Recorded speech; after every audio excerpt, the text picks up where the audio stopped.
L'air au-dessus du terrain de Quidditch est chargé d'électricité statique. Gabriel Angelini ne vient pas seul.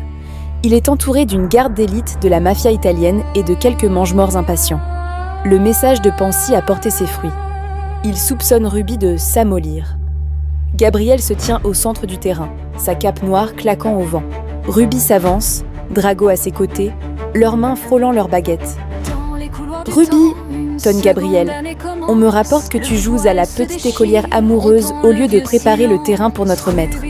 On me dit que tu fréquentes le bureau de Dumbledore plus que nécessaire. » Ruby lève le menton, ses yeux de mercure brillant d'une lueur d'acier. « Tes informateurs sont des imbéciles. Père, si je suis chez Dumbledore, c'est pour apprendre à détruire ces barrières de l'intérieur. » Pour tester sa fille, Gabriel lance un sortilège de torture, non pas vers elle, mais vers Drago. Mais avant que l'éclair rouge ne touche le garçon, Ruby lève la main. Ses ombres se matérialisent en un bouclier solide qui absorbe l'impact. « Ne touche pas à mon encre !» siffle Ruby. Le duel éclate. Gabriel est un maître de la magie noire ancestrale, mais Ruby est la Regina Oscura. Elle déchaîne des vagues d'argent sombre qui forcent les mange-morts à reculer. Drago, galvanisé par la vérité qu'il a vue dans la pancine, se bat avec une précision qu'il n'avait jamais eue, protégeant les arrières de Ruby. Pendant ce temps, dans la tour d'astronomie, le plan initial de Voldemort se met en marche. Les mange-morts infiltrés arrivent, s'attendant à voir Drago ou Rogue achever un Dumbledore affaibli. Mais Ruby a tout prévu avec Rogue et Minerva. Au moment où l'invasion commence, Ruby utilise sa connexion avec les ombres du château pour créer une diversion massive. Au lieu de laisser Rogue lancer le Avada Kedavra, Ruby projette une onde de choc magique qui projette les mange-morts hors de la tour. Dumbledore est là, vacillant à cause de la malédiction de sa main, mais Ruby se précipite vers lui. Elle ne le laisse pas tomber.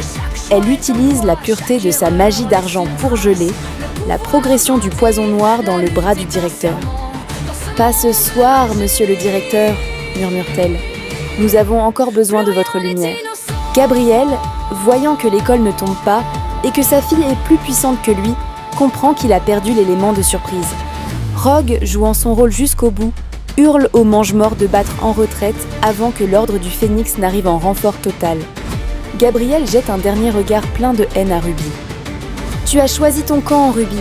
Tu as sauvé ce vieillard, mais tu as condamné ton nom. Je reviendrai, et cette fois, je ne viendrai pas en père. » Le calme revient sur Poudlard. Dumbledore est vivant, bien que très faible.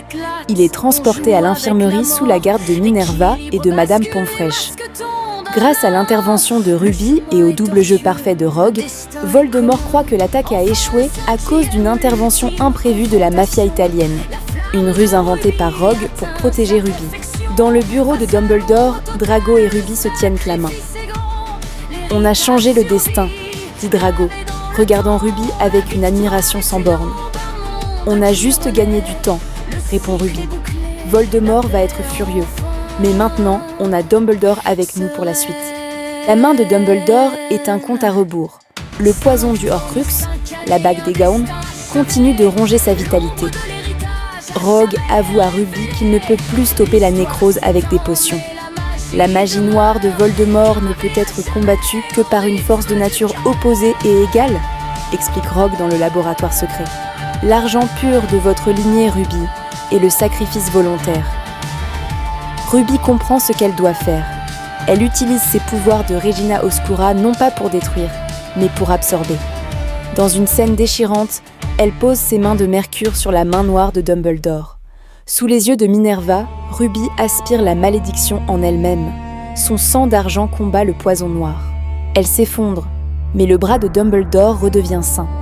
Le directeur est sauvé, et Ruby, bien que temporairement affaiblie, possède désormais une connexion psychique directe avec les autres Horcrux.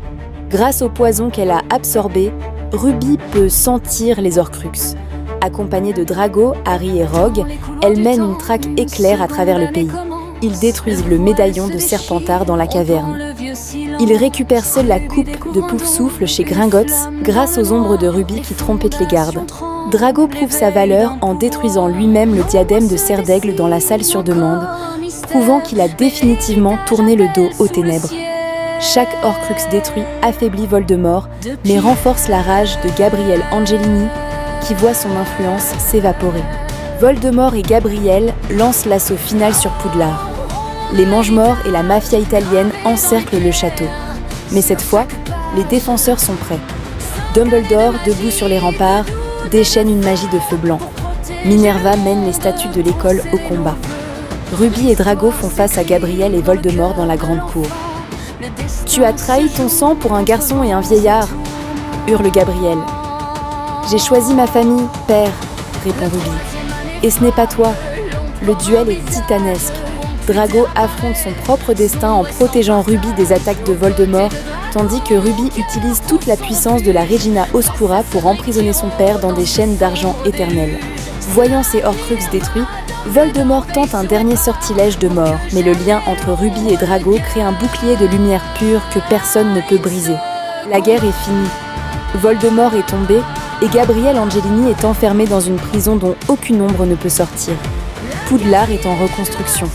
Sur la tour d'astronomie, Ruby et Drago regardent le soleil se lever. Ruby n'a plus ses yeux de mercure en permanence. Ils sont redevenus normaux, signe que la malédiction a été domptée. Dumbledore s'approche d'eux, sa main intacte posée sur son cœur. « Vous avez fait ce que personne n'aurait cru possible ?» dit-il avec un sourire malicieux. « Vous avez prouvé que même les lignées les plus sombres peuvent engendrer la plus pure des lumières. » Drago prend la main de Ruby. Leur serment de sang brille une dernière fois avant de s'effacer doucement sous leur peau, laissant place à une cicatrice en forme de lys. Ils ne sont plus des espions, ni des héritiers de la mafia. Ils sont simplement Ruby et Drago, libres de s'aimer dans un monde enfin en paix. 15 ans après la chute de Voldemort et de Gabriel Angelini. Le quai 934 n'a jamais semblé aussi paisible, malgré l'excitation qui flotte dans l'air. La vapeur rouge du Poudlard Express s'élève vers la verrière de King's Cross. Au milieu de la foule des parents, un groupe se détache, attirant les regards respectueux et amicaux des passants. Drago et Ruby se tiennent côte à côte, sereins. Drago, plus élégant que jamais, avec son long manteau noir, garde une main protectrice sur l'épaule de sa femme. Ruby est rayonnante, sa chevelure argentée brillant sous les néons de la gare. Devant eux, leurs 4 enfants s'agitent. Tora et Luc Malfoy, les aînés, s'apprêtent à monter dans le train. Leurs cheveux bruns parsemés de mèches argentées rappellent la puissance de la Regina Oscura, tandis que leurs yeux verts, hérités de Drago, pétillent d'excitation. Les plus jeunes, les jumelles Mina et Léa, regardent leur frère avec envie.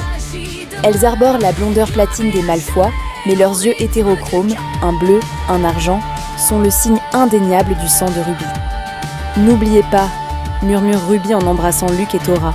« La maison importe peu, c'est votre courage qui compte.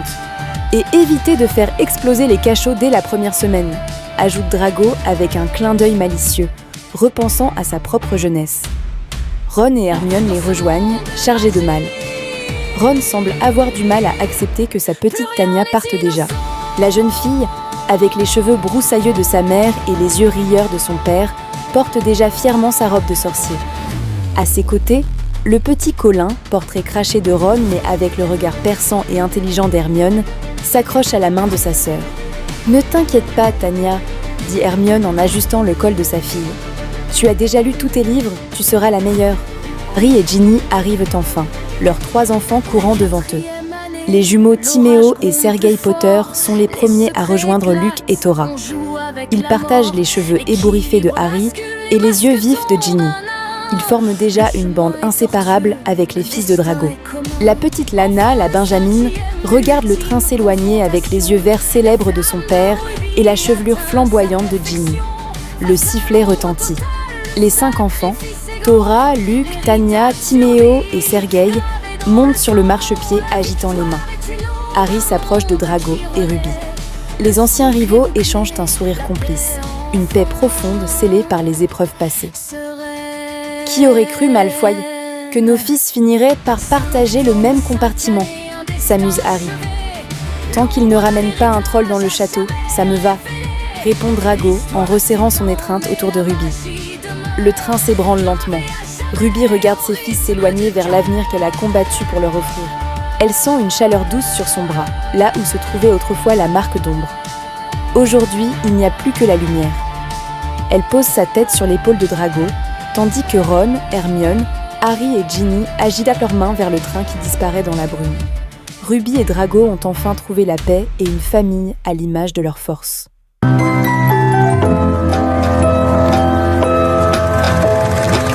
I'm still learning about life. My woman brought children for me, so I can sing them all my songs and I can tell them stories. Most of my boys are with me, some are still out seeking glory, and some I had to leave behind. My brother, I'm still savvy. Soon I'll be 60 years old. My daddy got 61. Remember life, and then your life becomes a better